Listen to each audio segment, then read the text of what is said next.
अस्सलाम वालेकुम नादरीन। अल्लाह ताला से ये उम्मीद करता हूँ कि अल्लाह ताला ने आपको जहाँ पर भी रखा होगा अपने हिफ्ज़ व अमान में रखा होगा। नादरीन, आपको एक ऐसे शख्स की बात सुनाने लगा हूँ जिसको लाहौर तो सारा जानता है, पंजाब का मुझे पता नहीं। समान प्लाजा हाल रोड के नीचे एक चने वाला, उसका नाम है सलीम चने वाला। ये और इसका भाई शफीक चने इनके बड़े मशहूर हैं और दुनिया जो है बहुत शौक़ से इनके चने खाती है। अब नादरीन, इस चने की आड़ में ये क्या कर रहे हैं, इनका एक भाई है, उसका नाम है मुस्तकीम। वो जुआ जो है ना, ये जो बुक मेकर होते हैं, यानी कि मैचों का और रेसों का जुआ करता है, और ये सिविल लाइन डिवीज़न नहीं, सिविल लाइन थाने की हदूद में कर रहा है। अब मैंने इस पर रिसर्च की और आपको पता कि मैं बड़ा मुंह फट्टा आदमी हूँ। मैंने जब रिसर्च किया तो मुझे ये पता लगा कि पुलिस वालों की कोई मैला फाइडी नहीं है। उसकी वजह यह है कि ये वो जुआ नहीं है कमसई का या फ्लाश का जुआ नहीं है कि जिसके लिए प्रेजेंट जो है ना एक्टिव प्लेयर वहाँ पे बैठे हैं, इसलिए ये पकड़ा नहीं जाता। इन लोगों ने मोबाइल टेलीफोन्स रखे हुए हैं, टेलीफोन की PTCL की लाइनें ली हुई हैं जिस पर ये लोगों को भाव देते हैं, रेट देते हैं और आगे बुक मेकरों से इनके पास राब्ते हैं, जिसकी वजह से इनका काम नहीं पकड़ा जाता। जब पुलिस या इलाके में सख्ती होती है तो ये जगह एक घर से दूसरे घर में जो है ना तब्दील हो जाते हैं, और इसी गली में इन 2-3 जो घर है ना रखे हुए हैं। अब ये जो मुस्तकीम है ना, ये पुराना बुक मेकर है और 15-20 साल से ये बुक का काम कर रहा है। इसको जो है पुलिस ने 2-3 दफ़ा पकड़ा है, लेकिन पैसे लेकर जो है ना साजबाज के साथ इसको छोड़ दिया है। ये मकरू धंधा जो कर रहा है ना, इसके पीछे एक लड़का है जो कि शफीक का बेटा, और वो डॉल्फिन पुलिस के अंदर है। ये शफीक जो है ना, चनों का मालिक जो है सलीम, उसका भाई है। अब ये लड़का जो है ना डॉल्फिन पुलिस में कांस्टेबल है। इसके बावजूद जो है ना, इसने जाहिर है कि अगर बंदा कांस्टेबल है तो भैंसों की या बहनें होती हैं, उसने जो है ना इस साड़ में इनका पूरा एक नेटवर्क बना रखा है। ये जो दाढ़ी वाले लड़के की आप तस्वीर स्क्रीन पर देख रहे हैं ना, इसका नाम है उस्मान, और ये शफीक का बेटा है जो कि सलीम का भाई है। और लोगों की नज़र में ये जो है ना चने का कारोबार करते हैं, यानी चने इनके बिकते हैं, नीचे इन्होंने पतीला रखा होता है और डाल के चने या रश डाला होता है। और इसकी रीज़न सिर्फ ये है कि इनका जो काला धंधा है ना वो लोगों को नजर ना आए और लोग यही समझे कि इनके चने का कारोबार बहुत ज़्यादा है, क्या इनकी लूमें चल रही हैं। ये सारी बातें और ये तफसीलात जब मैंने जिन ज़राए से ली है ना, और आपको ये पता है कि मेरे सोर्स और ज़राए इतने मजबूत होते हैं कि इन पर डेडलॉक होता है। आप लोग मेरी बातों को क्यों यकीन करते हैं?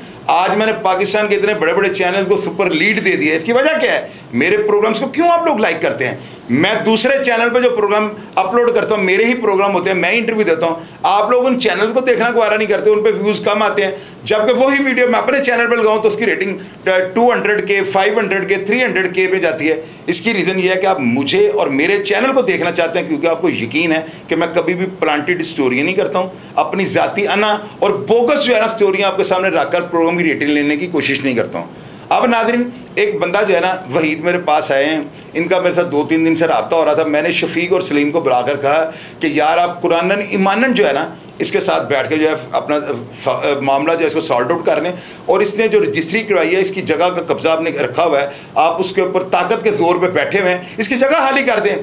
पहले उन्होंने मुझे ये कहा कि ये इसको कहेंगे ये कुरान पाक में हलफ दे दे, कागज़ इसके जेन्युइन है।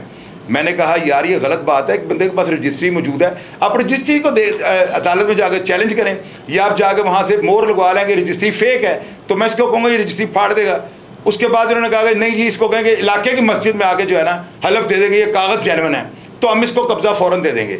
मैंने इसको फिर एग्री किया। इसने कहा भाई मुझे खाना काबा ले जाएँ, मुझे बादशाह मस्जिद ले जाएँ, इमाम काबा के सामने ले जाएँ, मेरी जो बात जेन्युइन है मैं कुरान पाक पे हलफ देने के लिए तैयार हूँ। वो उस बात से भी भाग गए। इन्होंने चुबुर्जी खान बाबा होटल, वाजिद खान है भाइयों की तरह मेरे, उनके पास गए, उनको जाकर कि चौधरी शाह जो है ना वो हमें जो है ना उस पार्टी की तरफ से प्रेशराइज कर रहा है। मैंने वाजिद खान साहब को, खान बाबा होटल पूरी दुनिया में जाना जाता है, मैंने उनको ये कहा कि वाजिद भाई अगर ये राइट पर हैं तो इनको कहें ये कुरान पाक पर ये हलफ दे दें कि ये बंदा फेक है और इससे बोगस जो रजिस्ट्री तैयार करवाई है। हालांकि जो कागज़ और रजिस्ट्री है उसको कोई भी चैलेंज नहीं कर सकता।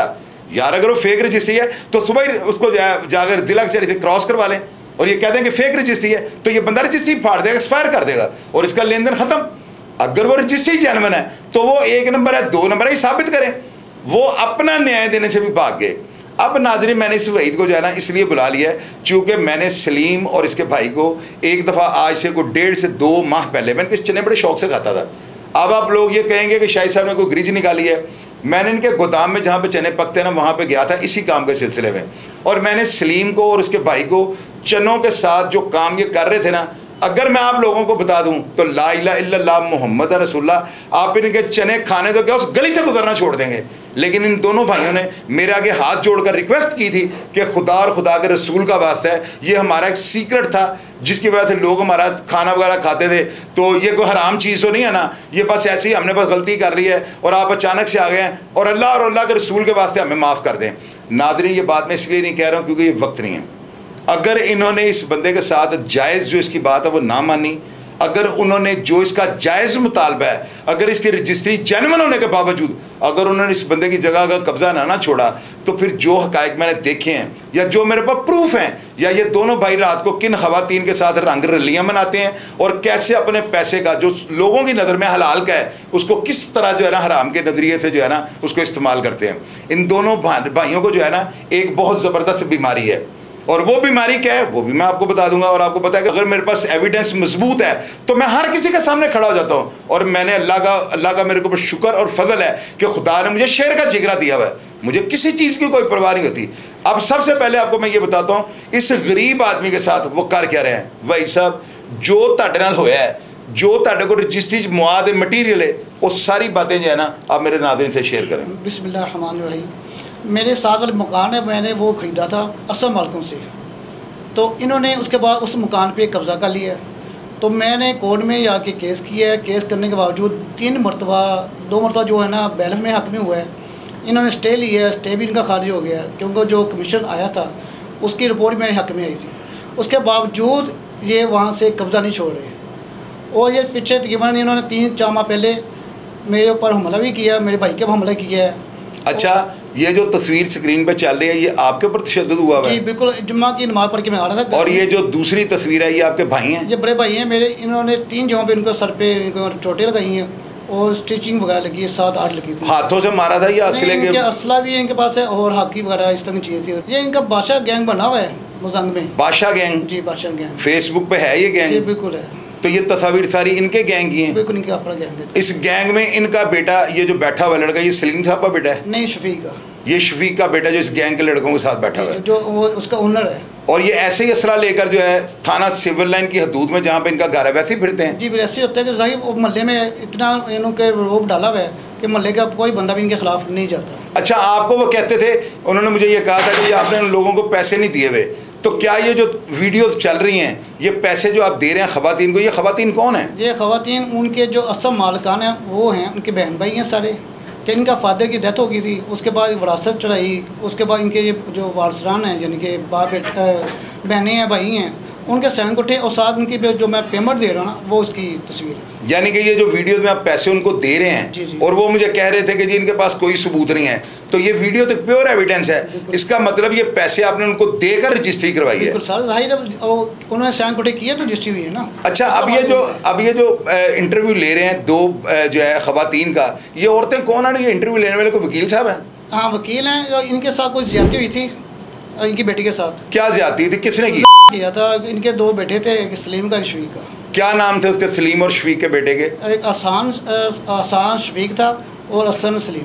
अच्छा, इन दोनों ने लड़की के साथ ज्यादती की थी? हाँ, वो इनका वीडियो चली थी कि तो ये वकील साहब तो बड़े संगीन इल्जाम लगा रहे हैं उनके ऊपर कि उन्होंने ऐसे कर दिया वैसे। उनका वो वकील था ना वो अच्छा। भी, और इस वकील के साथ भी इनका फटा अभी चल रहा है। तो ये जो दूसरी वीडियो चल रही है उसमें भी इसी केस का जिक्र हो रहा है। ये कौन है? ये जो यही सेम है।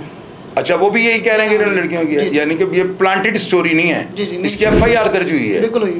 तो उसमें ये बरी कैसे हो गए या फारग कैसे हो गए? तो इनका मेडिकल और जाहिर पैसे देके जो आप मौजी करा सकते हैं, मेडिकल इनके हक में नहीं आया था। अच्छा, तो वो कमज़ोर थे बेचारे, गरीब थे। अच्छा, आप मुझे ये बताएं, मुस्तकीम जो है इनका भाई वो क्या करता है? वो इनका बुक है, वो बुक का काम करते हैं, ये मैच वगैरह जो खेलते हैं ना इस तरह का काम। आपको किस तरह पता है कि वो मैच का काम करते हैं और ये उसी घर में कहते हैं जहाँ पे रहता है, या गली के शुरू में जो दूसरा घर है वहाँ पे करता है? नहीं, रहता तो वो उसी घर में ही है जहाँ पे इनका अपना घर है, नहीं कि मोहल्ले के अंदर एंटर होते साथ ही तीसरा घर है, दूसरा घर, वहाँ पे बैठ के ना ये काम होता है सर। आपको धमकियाँ कौन देता है कत्ल ये की? 3 भाई देते हैं और साथ के बच्चे भी साथ। नहीं, क्या कहते हैं? धमकी देते हैं? कहते हैं अगर आपने कब्जा ना यानी कि आपने केस वापस ना लिया हम आपको जान से मार देंगे। कत्ल की धमकी देते हैं? आपने इनके खिलाफ कोई कार्रवाई की थी जब आप पे इन्होंने तशद्दुद किया था? मेरे पर किया था इन्होंने 26/1 को, वो उसके बाद मैंने FIR कराई थी। अच्छा, तो इनका एक बेटा पकड़ा गया था, उसके बाद ये सारे बाहर भागे हुए हैं। इनका एक बेटा अभी तक उस ज़बान से उनकी कैंसर हो गई भी। आपकी FIR दर्ज हो गई थी? बिल्कुल हो गई थी। उसका मुकदमा नंबर क्या है? 462/24। 462/24 थाना सिविल लाइन। जी सर। ये जो FIR थी इसका मुकदमा नंबर क्या है?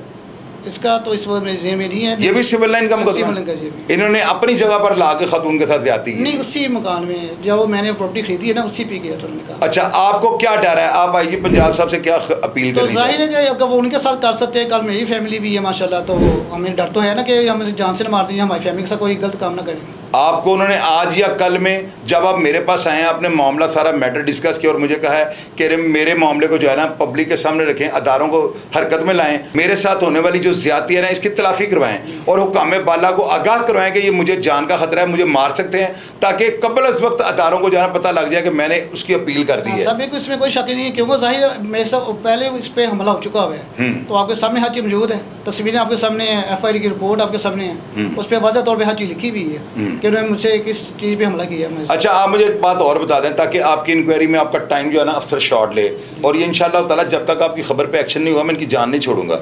उसकी रीज़न ये है कि लोगों की नज़र में ये कारोबारी बने हुए हैं और पीछे ये मकरू धंधे कर रहे हैं। इनका भाई मुस्तकीम जुए करवा रहा है, बुकें से खोली, इसके बाप की जागीर है लाहौर शहर।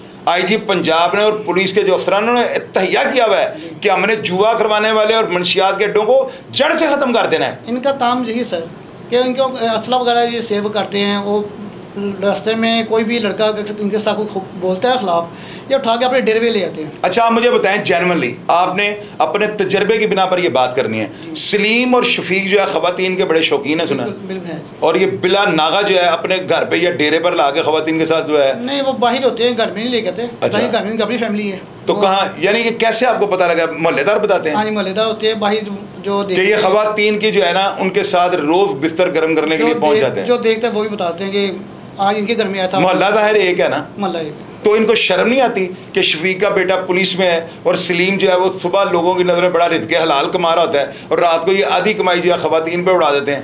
सर इनके आप देख लें माशाल्लाह, कहते हैं कि 5 की नमाजी है, कि काम का सारा दौल मरी है। नाज़रीन, आप ये देखें कि मेरे पास ये 8-10 दफ़ा आए हैं, मैं कलमा पढ़कर ला इलाहा इल्लल्लाह मुहम्मद रसूलुल्लाह 2 दफ़ा इन्होंने कहा कि इस बंदे को कोई हलफ दे। पहले कहते हैं मस्जिद में हलफ दे, जब इन्होंने कहा मैं देता हूँ, फिर ये कहते हैं इलाके की मस्जिद में दे दे। मैंने इस बंदे को कहा कि भाई अगर ये वहाँ पे वीडियो बनाएं, आपको जलील करने के लिए और महल्लेदार बुलाएं, आपने घबराना नहीं, सच्ची बात करनी और कोशिश कीजिएगा कुरान के उठाए बगैर आपका मामला हल हो जाए, क्योंकि कुरान सच हो या झूठ हो इसको नहीं उठाना चाहिए। हम लोग पढ़ते तो नहीं हैं, इतने मुनकर और इतने मुनाफिक लोग हैं, लेकिन जब कसम की बारी आती है हम कुरान को फौरी तौर पर उठा लेते हैं। तो मेरी नज़र में बहुत बड़ा ये गुनाह है। मैंने इनको मना किया था, इसके बावजूद चूँकि इनका हक था और ये खुद ही वो कह रहे थे कुरान पाक पे हलफ देते, दोनों दफ़ा वो भाग गए हैं और इनका भागना ये चीज़ को मशकूक कर गया। उसके बाद जो है मैंने उनको समझाया कि यार आपने जो किया है ना, ये सारी चीज़ें जो आप इस बंदे के साथ करते हैं, जो भी ज़्यादतियाँ आपने की हैं, आपने मुझे चंद दिन खिलाया ताकि ये बंदा जो है अपनी ज़ुबान बंद कर ले, लब कुशाई कर ले। जब आपने देख लिया टाइम ठंडा हो गया, अब आप आगे जो है ना हिल हुज्जत कर लेनी शुरू कर दिया और मुझे लोगों की सिफारिशें करवा रहे हैं वाजिद खान भाइयों की तरह। उन्होंने मुझे फ़ोन करके कहा, दर्जनों अफराद ने मुझे फ़ोन करके चोई साहब हाथ धोला रखना, तो मैंने कहा मैंने हाथ में को थोड़े पकड़े हुए, मैरिड में बात हो रही है, ये खुद ही कह रहे हैं हलफ दे दे, तो हलफ देने के लिए वो तैयार है। तो आप ये देखें ये मकरू धंधा जो है ना किस तरह किया जा रहा है। नाज़रीन, एक बात आपको और बतानी चाहूँगा, ये हिस्ट्री को पढ़कर देखें, जीला चनों वाला वो भी जुआरिया, जितने भी चनों वाले लाहौर के अंदर कारोबार कर रहे हैं इनको होती है फल की कमाई, और इनकी कमाई को जो है ना या खा जाता है या जुए खा जाते हैं। आप तारीख को पढ़कर देखें, मैं आपको दर्जनों अफराद की मिसाल दे सकता हूँ, बल्कि कमेंट बॉक्स में आप लिखिएगा। फीका दूधी वाला देख लें, उसे पतंगबाजी का शौक था, वो जुआ कराता था, यानी जुआ हो गया ना पतंगबाजी में, वो काटने के पैसे लेता था और देता था। तो जितने भी लोग अफल की कमाई करने वाले हैं, जो रिज़्क़ के साथ जो है मुनाफ़क़त करते हैं, उसको ज़्यादा जो है दामों उसको फ़रोख्त करते हैं, अल्लाह ताला फिर इनका माल जो है ना किस तरह से ले लेता है, क्योंकि ये लोगों का माल लेते हैं। प्रोग्राम देखकर सलीम चने वालों के बारे में या इसके भाई शफीक के बारे में, इनकी औलादों के बारे में, इसके बेटे शफीक के बारे में या बुक मेकर मुस्तकीम के बारे में आप कोई भी बात जो है आपके नोटिस में हो, बिल्कुल डरिएगा ना। हक सच की बात करनी चाहिए, चाहे गर्दन कट जाए, डरना नहीं। जो हक़ाइक़ को पब्लिक के सामने रखिएगा। जो बातें मैं नहीं कर सका और आपके नोटिस में है, यार आप मेरे बिल्कुल नॉलेज में लाइएगा। अगर आपकी हिम्मत ना पड़े इन ताकतवरों के खिलाफ बोलते हुए, तो आप व्हाट्सएप पे मुझे मैसेज कीजिएगा, मैं फिर एक प्रोग्राम करूंगा। और जब तक इनका कला कुमा नहीं कर दूंगा और जब तक इनको राह रास्त पर नहीं लाऊंगा और इस मजलूम को इसका इंसाफ नहीं दिलवाऊंगा, मैं इनकी जान नहीं छोड़ूंगा। प्रोग्राम के बारे में अपनी राय से ज़रूर आगाह कीजिएगा और अपना ढेर सारा ख्याल रखा करें। पाकिस्तान जिंदाबाद।